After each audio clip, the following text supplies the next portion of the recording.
حدیث نمبر 115 حضرت ابو سعید خدری رضی اللہ عنہ بیان کرتے ہیں، ہم نے عرض کیا، یا رسول اللہ صلی اللہ علیہ وسلم، کیا روز قیامت ہم اپنے رب کی زیارت کریں گے؟ آپ صلی اللہ علیہ وسلم نے فرمایا، کیا تمہیں جب مطلع صاف ہو اور بادل نہ ہوں، چاند اور سورج کو دیکھنے میں کوئی دقت ہوتی ہے؟ ہم نے عرض کیا، نہیں۔ آپ صلی اللہ علیہ وسلم نے فرمایا، پس تمہیں روز قیامت اپنے رب کو دیکھنے میں اتنی ہی دقت ہوگی جتنی ان دنوں چاند اور سورج کو دیکھنے میں ہوتی ہے۔ پھر آپ صلی اللہ علیہ وسلم نے فرمایا، ایک منادی کرنے والا منادی کرے گا، ہر گروہ کے لوگ اس کے ساتھ جا کر کھڑے ہو جائیں گے جس کی وہ پرستش کیا کرتے تھے۔ چنانچہ صلیب کو ماننے والے صلیب کے ساتھ اور بت پرست اپنے اپنے بتوں کے ساتھ، اور ہر باطل خدا کے پرستار اپنے اپنے خدا کے ساتھ یکجا ہو جائیں گے، حتیٰ کہ صرف وہ لوگ باقی رہ جائیں گے جو اللہ تعالیٰ کی عبادت کرتے تھے، خواہ نیکوکار ہوں یا بدکار، اور اہل کتاب میں سے بھی کچھ بچے کچے لوگ باقی رہ جائیں گے۔ پھر دوزخ ان کے سامنے کیا جائے گا جو دور سے انہیں سراب کی مانند نظر آ رہا ہوگا۔ پھر یہود سے پوچھا جائے گا، تم کس کی پوجا کرتے تھے؟ وہ کہیں گے، ہم حضرت عزیر علیہ السلام کو ابن اللہ مانتے تھے اور انہی کی پوجا کرتے تھے۔ انہیں کہا جائے گا، تم نے جھوٹ کہا تھا، اللہ تعالیٰ کی نہ بیوی ہے اور نہ کوئی اولاد۔ پھر ان سے پوچھا جائے گا کہ اب تم کیا چاہتے ہو؟ وہ کہیں گے، ہمیں پانی پلایا جائے۔ کہا جائے گا، پیو، اور اس کے ساتھ ہی وہ دوزخ میں گر جائیں گے۔ پھر نصارہ سے پوچھا جائے گا، تم کس کی عبادت کرتے تھے؟ جواب دیں گے، ہم حضرت مسیح علیہ السلام کو ابن اللہ مانتے تھے اور انہی کی پرستش کرتے تھے۔ انہیں بھی کہا جائے گا، تم جھوٹ کہتے تھے، اللہ کی نہ تو بیوی ہے اور نہ کوئی اولاد۔ پھر سوال ہوگا، اب تم کیا چاہتے ہو؟ وہ بھی یہی جواب دیں گے، ہمیں پانی پلایا جائے۔ کہا جائے گا، پی لو، اور وہ جہنم میں جا گریں گے۔ اس کے بعد صرف وہ لوگ رہ جائیں گے جو اللہ کی عبادت کرتے تھے، خواہ نیک تھے یا بدکار۔ ان سے پوچھا جائے گا، تمہیں کس چیز نے روک رکھا ہے جبکہ سب لوگ جا چکے ہیں؟ وہ جواب دیں گے، ہم تو ان لوگوں سے اسی وقت جدا ہو گئے تھے جبکہ ہمیں ان کی اس وقت آج سے کہیں زیادہ ضرورت تھی۔ نیز ہم نے ایک منادی کرنے والے کی یہ منادی کرتے سنا تھا کہ ہر گروہ اس کے ساتھ جا ملے گا جس کی وہ عبادت کرتا تھا۔ چنانچہ ہم اب اپنے رب کا انتظار کر رہے ہیں۔ آپ صلی اللہ علیہ وسلم نے فرمایا، اللہ تعالیٰ ان کے سامنے ایسی شکل و صورت میں آئے گا جو اس صورت سے مختلف ہوگی جس میں انہوں نے اسے پہلی مرتبہ دیکھا ہوگا، اور فرمائے گا، میں ہی تمہارا رب ہوں۔ تو وہ کہیں گے، تو ہمارا رب ہے۔ اس دن اللہ تعالیٰ سوائے انبیاء علیہ السلام کے کوئی بات نہ کر سکے گا اللہ تعالیٰ سے، پھر اللہ تعالی دریافت فرمائے گا، کیا تمہارے لیے رب کی طرف سے کوئی ایسی نشانی ہے جس سے تم اسے پہچان سکو؟ وہ جواب دیں گے، پنڈلی بطور نشانی طے ہے۔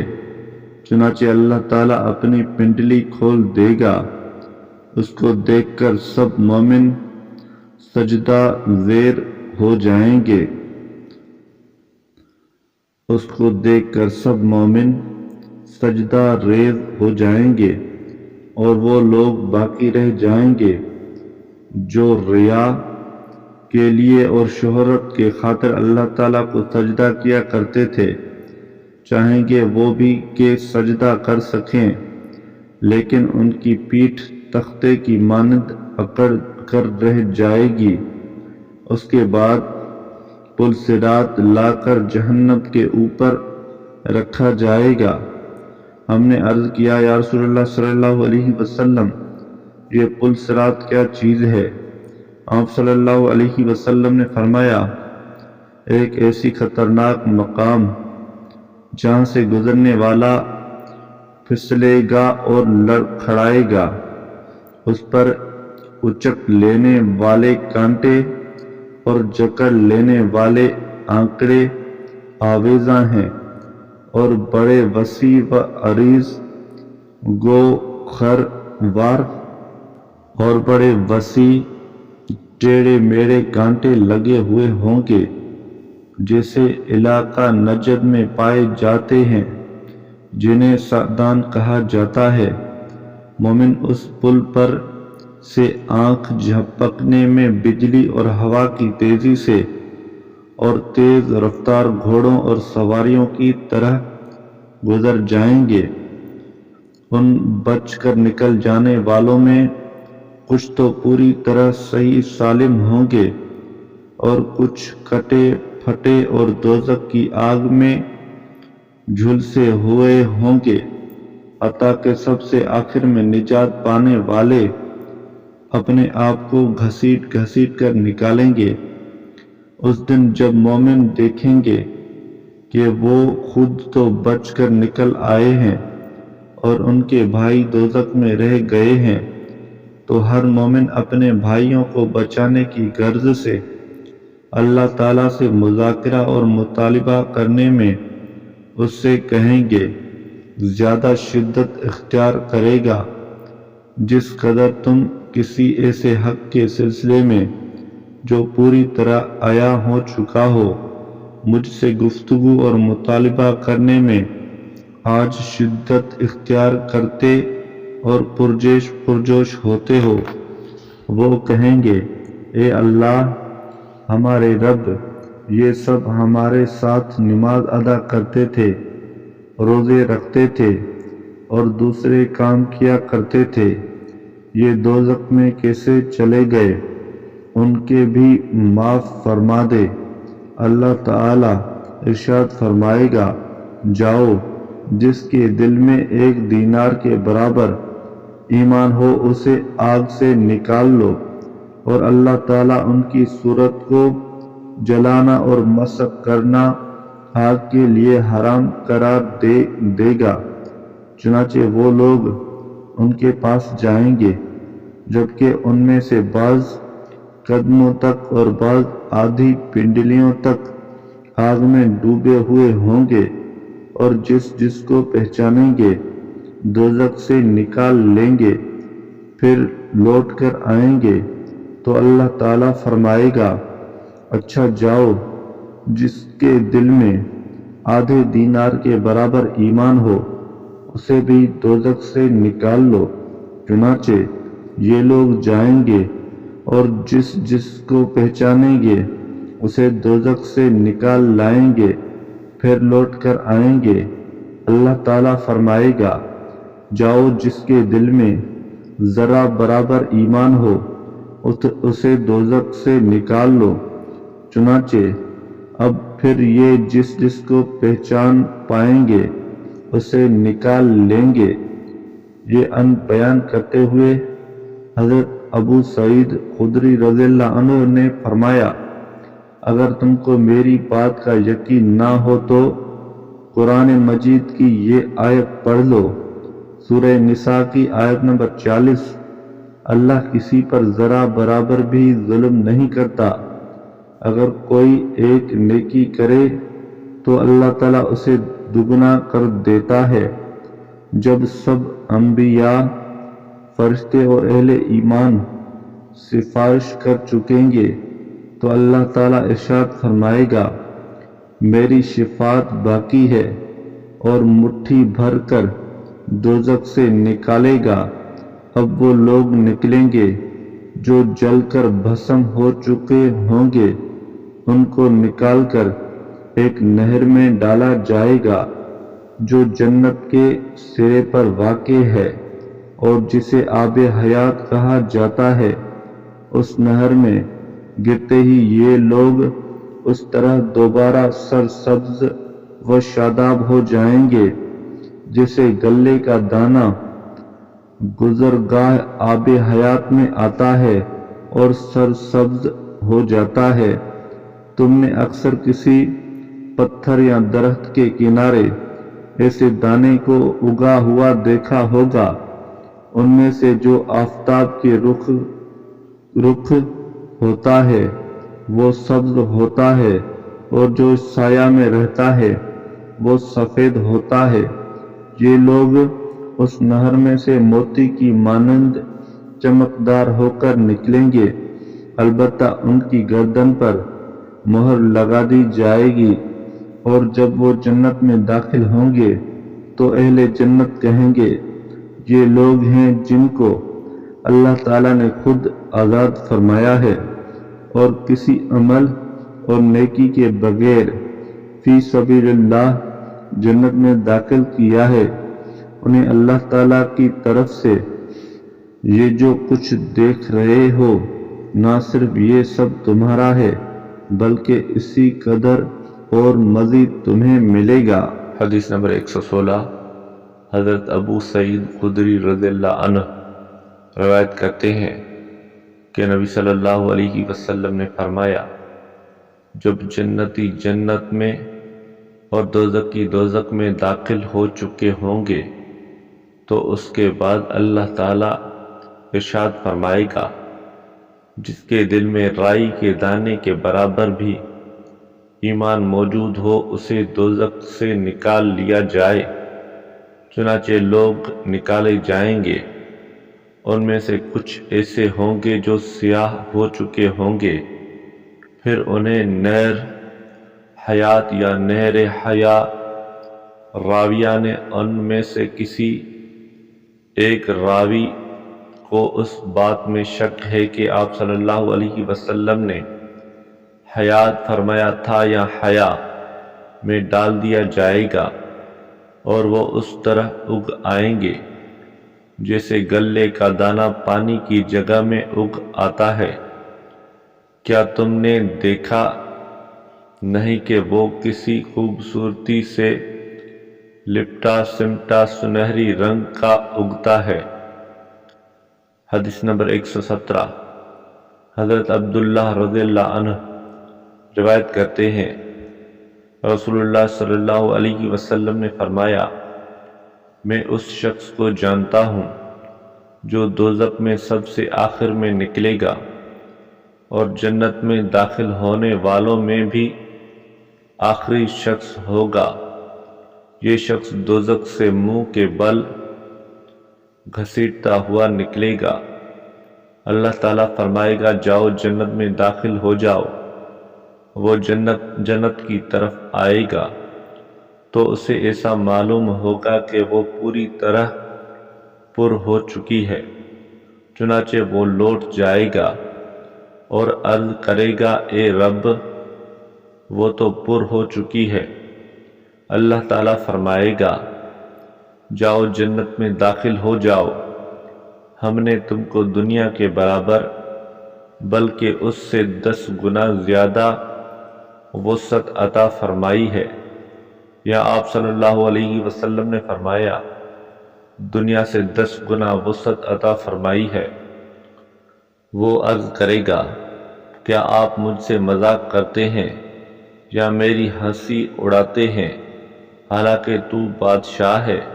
اس موقع پر میں نے دیکھا کہ یہ بات کہتے ہوئے نبی صلی اللہ علیہ وسلم ہنس پڑے، یہاں تک کہ آپ صلی اللہ علیہ وسلم کے دندان مبارک نظر آنے لگے، اور راوی کہتے ہیں کہا جاتا ہے کہ یہ شخص اہل جنت میں سب سے پست مرتبہ کا ہوگا۔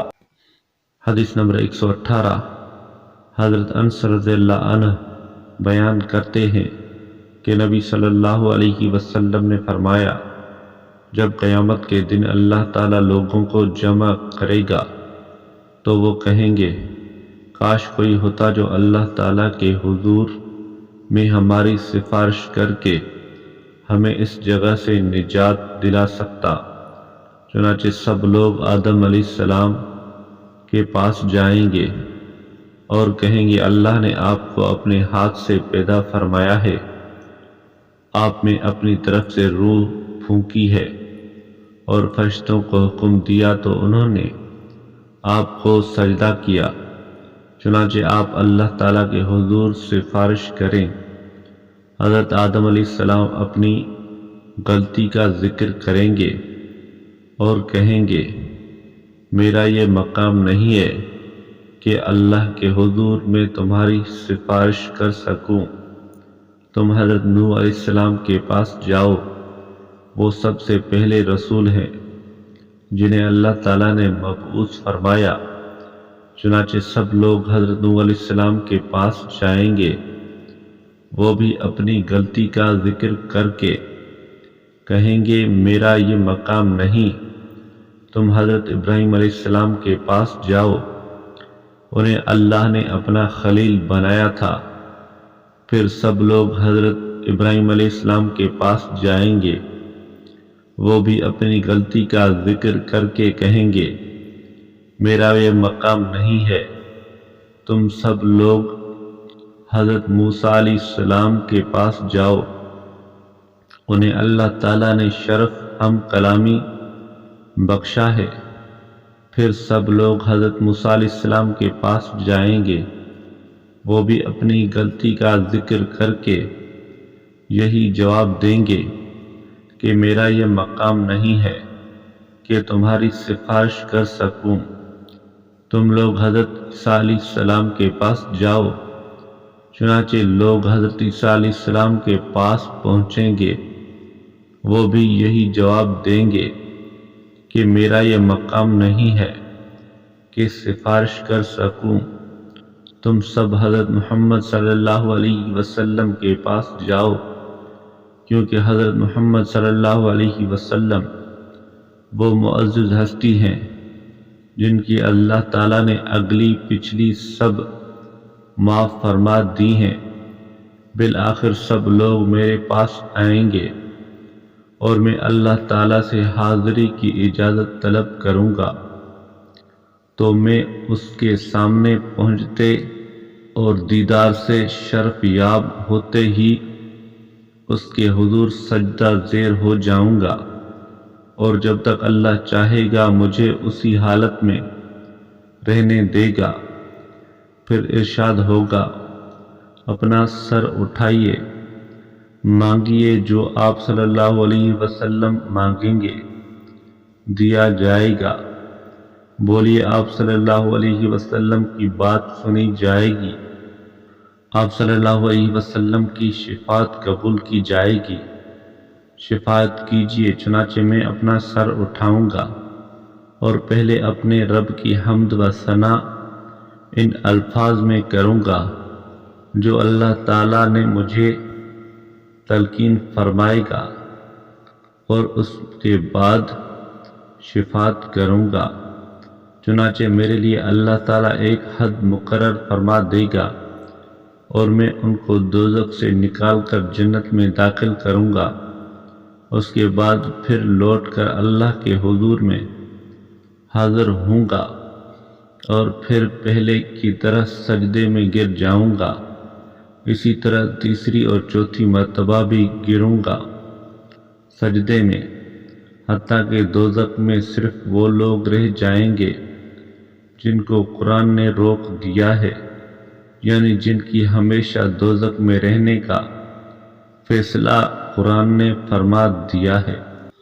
حدیث نمبر 119 حضرت انس رضی اللہ عنہ بیان کرتے ہیں کہ نبی صلی اللہ علیہ وسلم نے ہم سے بیان فرمایا، جب قیامت کا دن ہوگا تو انسان اپنی کثرت تعداد کی وجہ سے سمندر کی موجوں کی مانند باہم گتھم گتھا ہو رہے ہوں گے، اور پریشان حال حضرت آدم علیہ السلام کے پاس آئیں گے اور ان سے درخواست کریں گے کہ اپنے رب کے حضور ہماری سفارش کیجیے۔ وہ جواب دیں گے، میں اس کام کا اہل نہیں ہوں، البتہ تم حضرت ابراہیم علیہ السلام کے پاس جاؤ، وہ خلیل اللہ ہیں۔ چنانچہ لوگ حضرت ابراہیم علیہ السلام کے پاس جائیں گے، وہ بھی یہی جواب دیں گے کہ میں یہ کام نہیں کر سکتا، البتہ تم حضرت موسیٰ علیہ السلام کے پاس جاؤ، وہ کلیم اللہ ہیں۔ چنانچہ سب لوگ حضرت موسیٰ علیہ السلام کے پاس جائیں گے، وہ بھی کہیں گے یہ کام میرے بس کا نہیں ہے، تم حضرت عیسیٰ علیہ السلام کے پاس جاؤ، وہ روح اللہ اور کلمت اللہ ہیں۔ لوگ حضرت عیسیٰ علیہ السلام کے پاس پہنچیں گے، وہ بھی یہ کہیں گے کہ میں اس کام کے لائق نہیں ہوں، تم حضرت محمد صلی اللہ علیہ وسلم کے پاس جاؤ۔ چنانچہ سب لوگ میرے پاس آئیں گے اور میں کہوں گا ہاں میں ہی یہ کام کر سکتا ہوں اور کروں گا، پھر بارگاہ خداوندی میں حاضری کی اجازت طلب کروں گا اور مجھے اجازت مل جائے گی۔ مجھے اس وقت حمد و ثنا کے ایسے کلمات تلقین کیے جائیں گے جو اب مجھے یاد نہیں ہیں، میں ان الفاظ سے اللہ تعالیٰ کی حمد و ثنا کرتے ہوئے اس کے حضور میں سر بسجود ہو جاؤں گا۔ اس کے بعد کہا جائے گا، اے محمد صلی اللہ علیہ وسلم، سر اٹھاؤ، کہو جو کہنا چاہتے ہو، تمہاری بات سنی جائے گی، مانگو جو مانگنا چاہتے ہو، تمہاری درخواست منظور کی جائے گی، سفارش کیجیے، آپ صلی اللہ علیہ وسلم کی سفارش قبول کی جائے گی۔ اس وقت میں عرض کروں گا، اے میرے رب، میری امت کو بخش دیجیے، میری امت کے گناہ معاف فرما دیجیے۔ چنانچہ مجھے کہا جائے گا، جاؤ اور جا کر ہر اس شخص کو دوزخ سے نکال لو جس کے دل میں ایک جو کے برابر بھی ایمان ہو۔ چنانچہ میں جاؤں گا اور ایسے لوگوں کو دوزخ سے نکال لوں گا، پھر واپس آؤں گا اور انہی کلمات سے جو مجھے تلقین کیے گئے تھے اللہ تعالیٰ کی حمد و ثنا بیان کروں گا اور سجدے میں گر جاؤں گا۔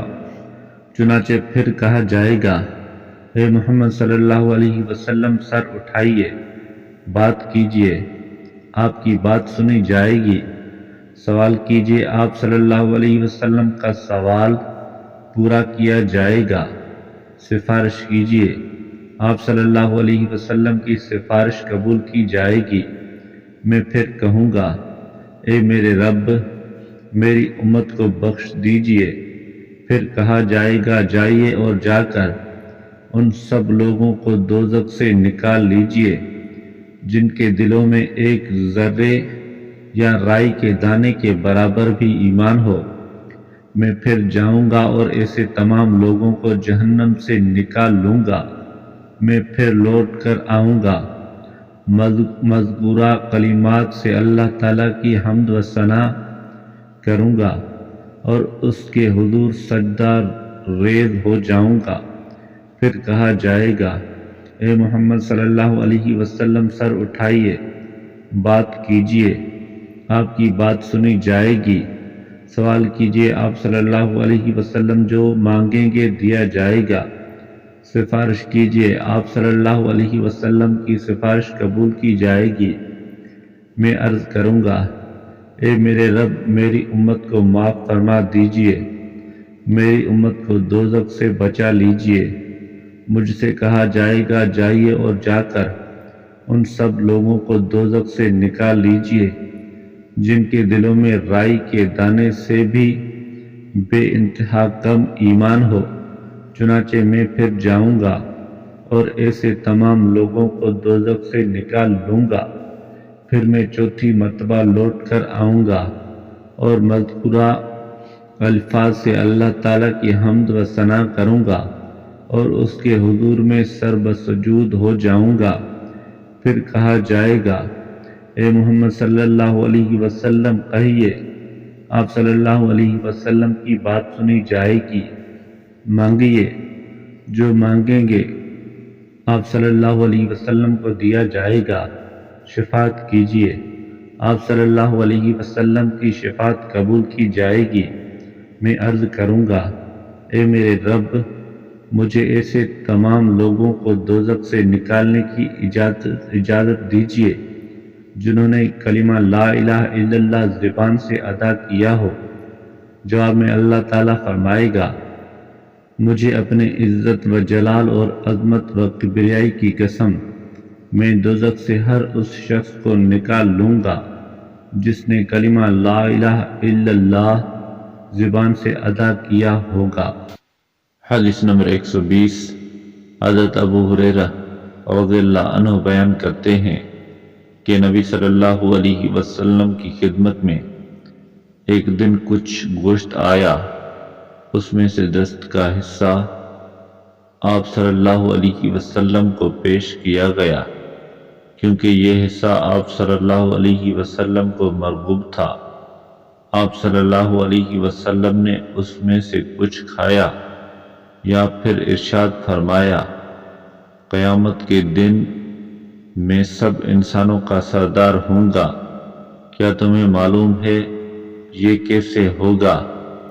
روز قیامت تمام اگلے پچھلے انسان ایک ہی میدان میں اکٹھے کیے جائیں گے، پھر ایک پکارنے والے کی آواز سب سن سکیں گے اور سب کو بیک نگاہ دیکھا جا سکے گا اور سورج بہت قریب آ جائے گا۔ لوگ ایسی تکلیف میں مبتلا ہوں گے جو انسانی طاقت سے باہر اور ناقابل برداشت ہوگی۔ چنانچہ لوگ باہم ایک دوسرے سے کہیں گے کیا تمہیں ذرا احساس نہیں ہے کہ تم کس مصیبت میں گرفتار ہو؟ کیوں نہیں کوئی ایسی ہستی تلاش کرتے ہو جو تمہارے رب کے حضور تمہاری سفارش کرے؟ کچھ مشورہ دیں گے کہ حضرت آدم علیہ السلام کے پاس جانا چاہیے۔ لوگ حضرت آدم علیہ السلام کے پاس پہنچیں گے اور ان سے عرض کریں گے آپ سب انسانوں کے باپ ہیں، اللہ تعالیٰ نے آپ کو اپنے ہاتھ سے بنایا، آپ میں اپنی روح پھونکی اور فرشتوں کو حکم دیا تو انہوں نے آپ کو سجدہ کیا، آپ اپنے رب کے حضور ہماری سفارش فرمائیے، کیا آپ دیکھتے نہیں کہ ہم کس تکلیف و مصیبت میں مبتلا ہیں اور ہمارا حال کیا ہو گیا ہے؟ حضرت آدم علیہ السلام جواب دیں گے آج میرا رب اس قدر غضبناک ہے کہ نہ پہلے کبھی ہوا اور نہ آئندہ کبھی ہوگا۔ دوسرا، اس نے مجھے ایک مخصوص درخت کے قریب جانے سے منع فرمایا تھا لیکن مجھ سے حکم عدولی ہو گئی، اس لیے اس وقت مجھے تو خود اپنی ذات کا فکر ہے، کاش کوئی بچانے والا ہو، کاش کوئی مجھے بچا سکے۔ تم کسی دوسرے شخص کے پاس جاؤ، تم حضرت نوح علیہ السلام کے پاس جاؤ۔ چنانچہ لوگ حضرت نوح علیہ السلام کے پاس جائیں گے اور درخواست کریں گے اے نوح علیہ السلام، آپ روئے زمین پر اللہ کے پہلے رسول ہیں اور اللہ تعالیٰ نے آپ کا لقب عبد الشکور شکر گزار بندہ رکھا ہے۔ آپ علیہ السلام بارگاہ خداوندی میں ہماری شفاعت کیجیے۔ آپ دیکھتے نہیں ہم کس مصیبت میں گرفتار ہیں۔ حضرت نوح علیہ السلام جواب دیں گے، رب ذوالجلال آج اس قدر غضبناک ہے کہ نہ پہلے کبھی ہوا ہے اور نہ آئندہ کبھی ہوگا۔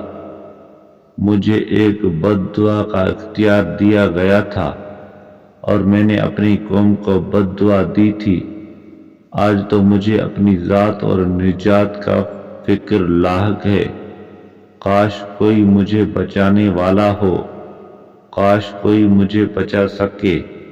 تم کسی اور کے پاس جاؤ، تم حضرت ابراہیم علیہ السلام کے پاس جاؤ۔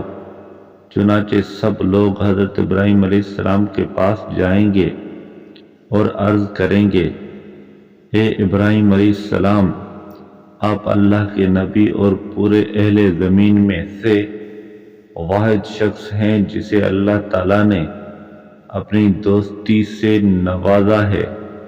آپ بارگاہ رب العزت میں ہماری شفاعت کیجیے۔ آپ دیکھ رہے ہیں کہ ہم کس مصیبت میں گرفتار ہیں۔ حضرت ابراہیم علیہ السلام جواب دیں گے، آج پروردگار عالم اس قدر غضبناک ہے کہ نہ آج سے پہلے کبھی ہوا تھا اور نہ پھر کبھی ہوگا، اور میں 3 جھوٹ بولنے کا مرتکب ہو چکا ہوں۔ آج مجھے اپنے ذات اور اپنی نجات کا فکر ہے۔ کاش کوئی مجھے بچانے والا ہو، کاش کوئی مجھے بچا سکے۔ تم کسی دوسرے کے پاس جاؤ، تم سب حضرت موسیٰ علیہ السلام کے پاس جاؤ۔ لوگ حضرت موسیٰ علیہ السلام کی خدمت میں پہنچیں گے اور ان سے کہیں گے، اے موسیٰ علیہ السلام، آپ اللہ کے رسول ہیں۔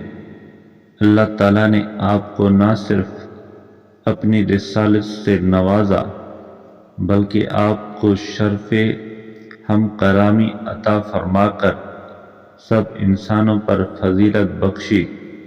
آپ رب ذوالجلال کے حضور ہماری سفارش کیجیے۔ آپ دیکھ رہے ہیں ہم کس مصیبت میں گرفتار ہیں۔ حضرت موسیٰ علیہ السلام جواب دیں گے، آج میرا رب اس قدر غضبناک ہے کہ نہ پہلے کبھی ہوا نہ آئندہ کبھی ہوگا۔ میں ایک ایسے شخص کو قتل کر چکا ہوں جس کے قتل کا مجھے حکم نہیں دیا گیا تھا۔ آج تو مجھے اپنی ذات کی نجات کا فکر ہے۔ کاش کوئی ہوتا جو مجھے بچا سکتا، کاش کوئی میری مدد کو پہنچ سکتا۔ تم لوگ کسی اور کے پاس جاؤ، تم سب حضرت عیسیٰ علیہ السلام کے پاس جاؤ۔ چنانچہ سب لوگ حضرت عیسیٰ علیہ السلام کے پاس آئیں گے اور ان سے کہیں گے، اے عیسیٰ علیہ السلام، آپ اللہ کے رسول ہیں، آپ کلمۃ اللہ ہیں جسے اللہ تعالیٰ نے حضرت مریم علیہ السلام کی طرف القا کیا تھا، اور آپ روح اللہ ہیں، اور آپ نے گہوارے میں لوگوں سے گفتگو کی تھی۔ آپ ہماری شفاعت کیجیے۔ کیا آپ دیکھتے نہیں آج ہم کس مصیبت میں مبتلا ہیں؟ حضرت عیسیٰ علیہ السلام بھی یہی جواب دیں گے، آج رب ذوالجلال اس قدر غضبناک ہے کہ نہ پہلے کبھی ہوا اور نہ پھر کبھی ہوگا۔ حضرت عیسیٰ علیہ السلام نے اپنی کسی خطا کا ذکر نہیں کیا، صرف یہی کہا کہ آج تو مجھے خود اپنی ذات کا فکر لاحق ہے۔ کاش کوئی مجھے بچا سکے، کاش کوئی مجھے بچانے والا ہو۔ تم لوگ کسی اور کے پاس جاؤ، تم حضرت محمد صلی اللہ علیہ وسلم کے پاس جاؤ۔ چنانچہ سب لوگ حضرت محمد صلی اللہ علیہ وسلم کی خدمت میں حاضر ہوں گے اور عرض کریں گے، یا محمد صلی اللہ علیہ وسلم، آپ صلی اللہ علیہ وسلم اللہ کے رسول اور آخری رسول ہیں۔ اللہ نے آپ کی اگلی پچھلی سب معاف فرما دی ہیں۔ آپ صلی اللہ علیہ وسلم دیکھ رہے ہیں ہم کس مصیبت میں گرفتار ہیں۔ آپ رب ذوالجلال کے حضور ہماری شفاعت فرمائیے۔ چنانچہ میں روانہ ہوں گا اور جا کر زیر عرش سجدہ زیر ہو جاؤں گا۔ اس وقت اللہ تعالیٰ اپنی حمد و ثنا کے کچھ ایسے انداز اور طریقے مجھ پر ظاہر فرمائے گا جو اس سے پہلے کسی کو نہیں سکھائے گئے۔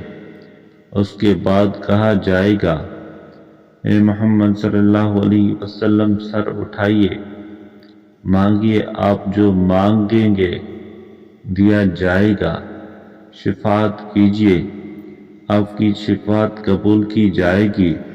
چنانچہ میں سر اٹھاؤں گا اور عرض کروں گا، اے میرے رب، میری امت کی خطائیں بخش دیجیے، میری امت کو دوزخ سے بچا لیجیے۔ چنانچہ مجھ سے کہا جائے گا، اے محمد صلی اللہ علیہ وسلم جائیے اپنی امت کے ایسے تمام افراد کو جو حساب کتاب سے مستثنی ہیں، دائیں دروازے سے جنت میں داخل کر لیجیے۔ ان لوگوں کو دوسرے دروازے سے آنے جانے کی اجازت بھی ہوگی۔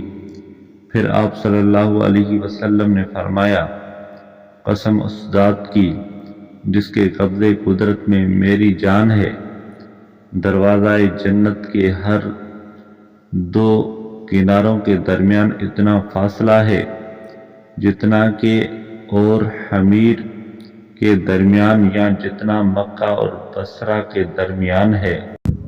حدیث نمبر 121 حضرت ابو ہریرہ رضی اللہ عنہ روایت کرتے ہیں کہ نبی صلی اللہ علیہ وسلم نے فرمایا، ہر نبی کی ایک مقبول دعا ہوتی ہے، اس لیے میں چاہتا ہوں کہ انشاءاللہ اپنی دعا کو قیامت کے دن اپنی امت کی شفاعت کے لیے محفوظ رکھوں۔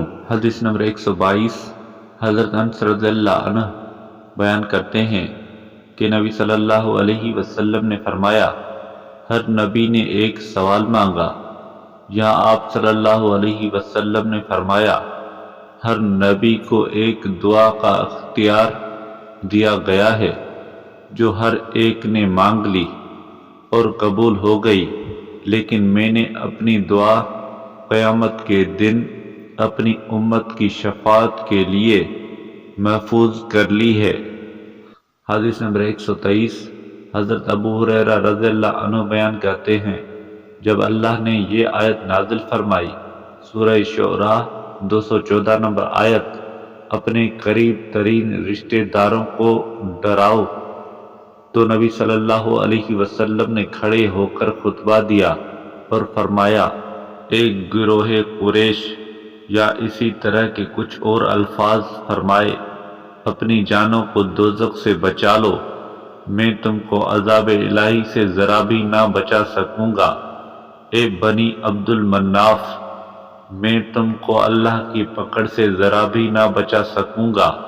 اے عباس رضی اللہ عنہ بن عبد المطلب، میں آپ کو اللہ کی پکڑ سے ذرا بھی نہ بچا سکوں گا۔ اے صفیہ رضی اللہ عنہا، رسول اللہ صلی اللہ علیہ وسلم کی پھوپھی، میں آپ کو بھی اللہ کی پکڑ سے ذرا بھی نہ بچا سکوں گا۔ اور اے فاطمہ رضی اللہ عنہا، میری بیٹی، تم مجھ سے میرے مال میں سے جو چاہے لے لو، مگر میں اللہ تعالیٰ کی پکڑ سے تمہیں ذرا بھی بچا نہ سکوں گا۔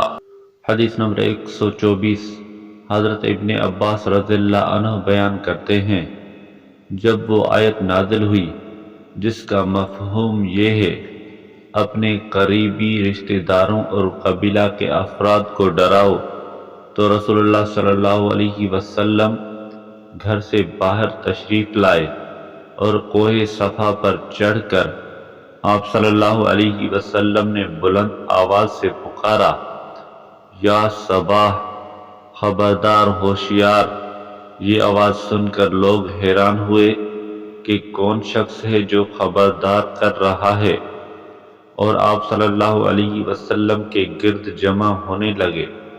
جب لوگ آ گئے تو آپ صلی اللہ علیہ وسلم نے فرمایا، مجھے بتاؤ، اگر میں تم کو یہ اطلاع دوں کہ سواروں کا ایک دستہ اس پہاڑ کے دامن کی اوٹ سے نکلنے اور تم پر حملہ آور ہونے والا ہے، تو کیا تم مجھے سچا سمجھو گے؟ سب نے جواب دیا، ہم نے کبھی آپ صلی اللہ علیہ وسلم کی کوئی بات جھوٹی نہیں پائی۔ آپ صلی اللہ علیہ وسلم نے فرمایا، تو میں تمہیں مستقبل کے یقینی اور سخت ترین عذاب سے ڈراتا ہوں۔ ابو لہب کہنے لگا، خرابی اور ہلاکت ہو آپ صلی اللہ علیہ وسلم کے لیے، کیا محض اسی بات کے لیے آپ صلی اللہ علیہ وسلم نے ہم سب کو بلایا اور جمع کیا تھا؟ یہ کہنے کے بعد وہ اٹھ کر چلا گیا۔ اسی کے بارے میں سورہ لہب نازل ہوئی۔ حدیث نمبر 125۔ حضرت ابن عباس رضی اللہ عنہ نے عرض کیا، یا رسول اللہ صلی اللہ علیہ وسلم، آپ صلی اللہ علیہ وسلم نے اپنے چچا ابو طالب کو کچھ نفع پہنچایا، کیونکہ وہ آپ صلی اللہ علیہ وسلم کی حمایت و حفاظت کیا کرتے تھے، اور آپ صلی اللہ علیہ وسلم کے خاطر مخالفوں پر غضبناک ہوا کرتے تھے۔ آپ صلی اللہ علیہ وسلم نے فرمایا، وہ ٹخنوں تک آگ میں ہوں گے، اور اگر میں ان کی شفاعت نہ کرتا تو وہ دوزخ کے نچلے طبقے میں ہوتے۔ حدیث نمبر 126۔ حضرت ابو سعید رضی اللہ عنہ بیان کرتے ہیں کہ نبی صلی اللہ علیہ وسلم کے سامنے آپ صلی اللہ علیہ وسلم کے چچا ابو طالب کا ذکر ہوا تو آپ صلی اللہ علیہ وسلم نے فرمایا، امید ہے قیامت کے دن میری شفاعت انہیں کچھ فائدہ پہنچائے اور وہ دوزخ کے اوپر کے حصے میں رکھے جائیں، جہاں آگ ان کے ٹخنوں تک پہنچے گی، جس کے اثر سے ان کا دماغ کھولنے لگے گا۔ حدیث نمبر 127۔ حضرت نعمان رضی اللہ عنہ بیان کرتے ہیں، میں نے نبی صلی اللہ علیہ وسلم کو فرماتے ہوئے سنا ہے کہ قیامت کے دن سب سے ہلکے عذاب والا شخص وہ ہوگا جس کے تلووں کے نیچے آگ کا انگارہ رکھ دیا جائے گا اور اس کے اثر سے اس کا دماغ کھول رہا ہوگا۔ حدیث نمبر 128۔ حضرت عمر بن عاص رضی اللہ عنہ بیان کرتے ہیں، میں نے رسول اللہ صلی اللہ علیہ وسلم کو خفیہ طریقے سے نہیں بلکہ علل اعلان فرماتے ہوئے سنا ہے کہ ابو فلان کی اولاد میری دوست نہیں ہے، میرا دوست تو اللہ تعالی اور وہ لوگ ہیں جو نیک ہیں، لیکن اس سے آل ابو فلان سے میری رشتہ داری ہے، اس لیے میں ان کے ساتھ حسن سلوک کرتا ہوں۔ حدیث نمبر 129۔ حضرت ابو ہریرہ رضی اللہ عنہ بیان کرتے ہیں کہ میں نے نبی صلی اللہ علیہ وسلم کو ارشاد فرماتے ہوئے سنا ہے، میری امت میں سے 70,000 افراد پر مشتمل ایک جماعت جب جنت میں داخل ہوگی تو ان کے چہرے 14ویں کی چاند کی مانند چمک رہے ہوں گے۔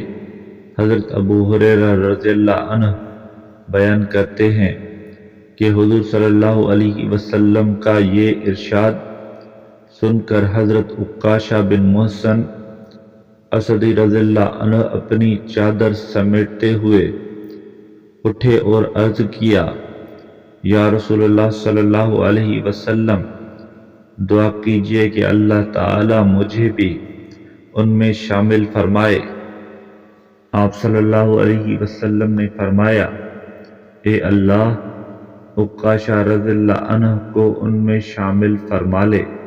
اس کے بعد انصار میں سے ایک اور شخص اٹھا اور اس نے عرض کیا، یا رسول اللہ صلی اللہ علیہ وسلم، میرے لیے بھی دعا کیجیے، اللہ مجھے بھی ان میں شامل فرمائے۔ آپ صلی اللہ علیہ وسلم نے ارشاد فرمایا، عکاشہ رضی اللہ عنہ تم پر سبقت لے گیا۔ حدیث نمبر 130۔ حضرت سہیل بن سعد رضی اللہ عنہ بیان کرتے ہیں کہ نبی صلی اللہ علیہ وسلم نے فرمایا، میری امت میں سے 70,000 یا 7 لاکھ، راوی کو ٹھیک سے یاد نہیں کہ آپ صلی اللہ علیہ وسلم نے کیا تعداد بیان فرمائی تھی، جنت میں ایک دوسرے کا ہاتھ پکڑے اس طرح داخل ہوں گے کہ جب تک ان میں آخری شخص جنت میں داخل نہ ہو لے، اس وقت تک پہلا بھی اندر نہ جائے گا۔ ان کے چہرے چوندویں کی چاند کی مانند روشن ہوں گے۔ حدیث نمبر 131۔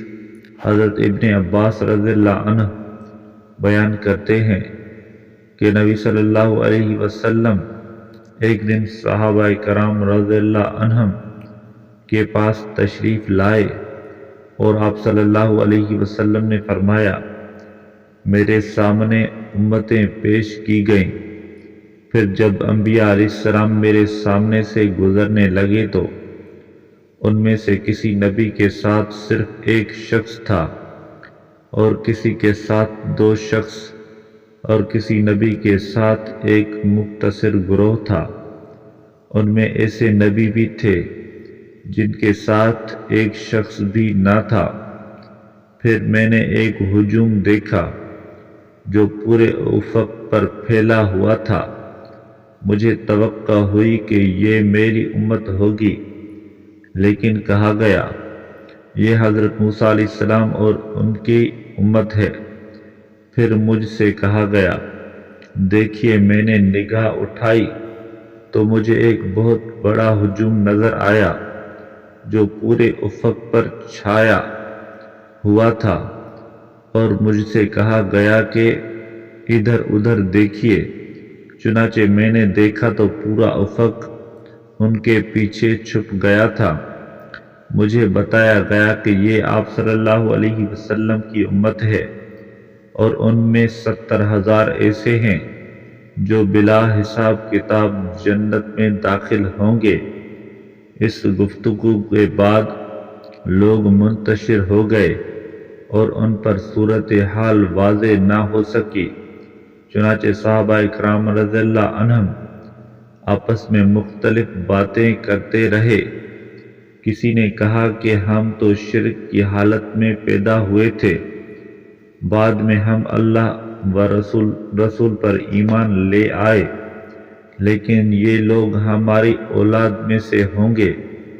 ان باتوں کی اطلاع جب نبی صلی اللہ علیہ وسلم کو پہنچی تو آپ صلی اللہ علیہ وسلم نے فرمایا، یہ وہ لوگ ہیں جو نہ تو شگون بدلتے تھے، نہ جھاڑ پھونک کراتے تھے، اور نہ داغ وغیرہ سے علاج کراتے ہیں، صرف اپنے رب پر بھروسہ کرتے ہیں۔ یہ بات سن کر حضرت عکاشہ بن محصن رضی اللہ عنہ اٹھے اور دریافت کیا، یا رسول اللہ صلی اللہ علیہ وسلم، کیا میں ان لوگوں میں شامل ہوں گا؟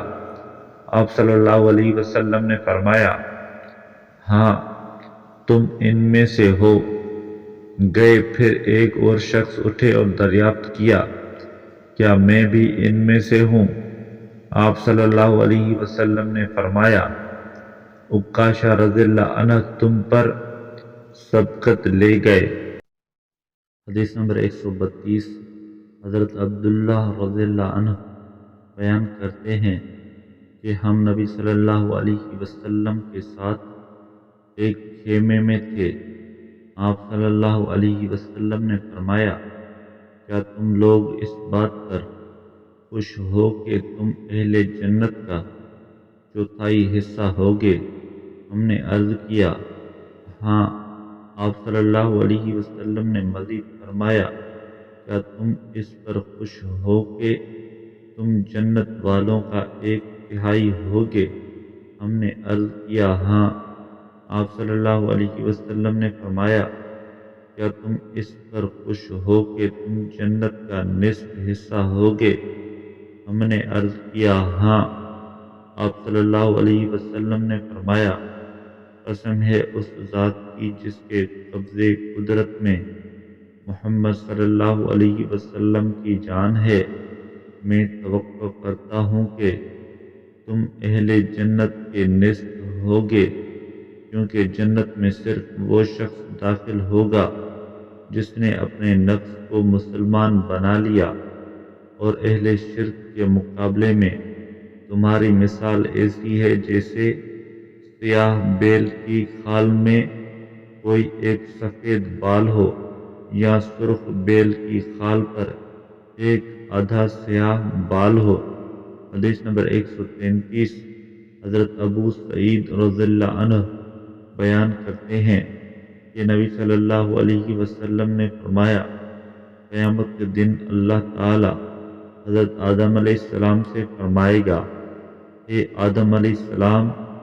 عرض کریں گے حضرت آدم علیہ السلام، میں حاضر ہوں، اطاعت گزار ہوں، ہر بھلائی تیرے ساتھ میں سے ہے۔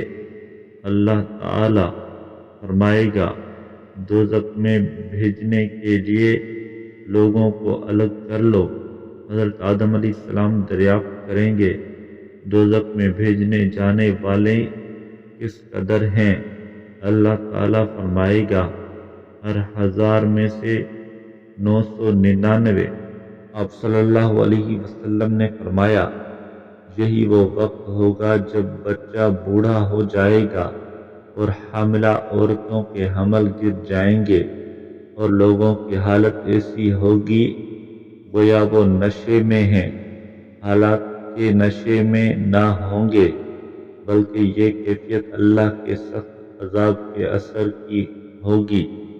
یہ ارشاد سن کر صحابہ کرام رضی اللہ عنہم پریشان ہو گئے اور کہنے لگے، یا رسول اللہ صلی اللہ علیہ وسلم، اس 1000 میں سے ایک جو جنت میں جائے گا، ہم میں سے کون کون ہوگا؟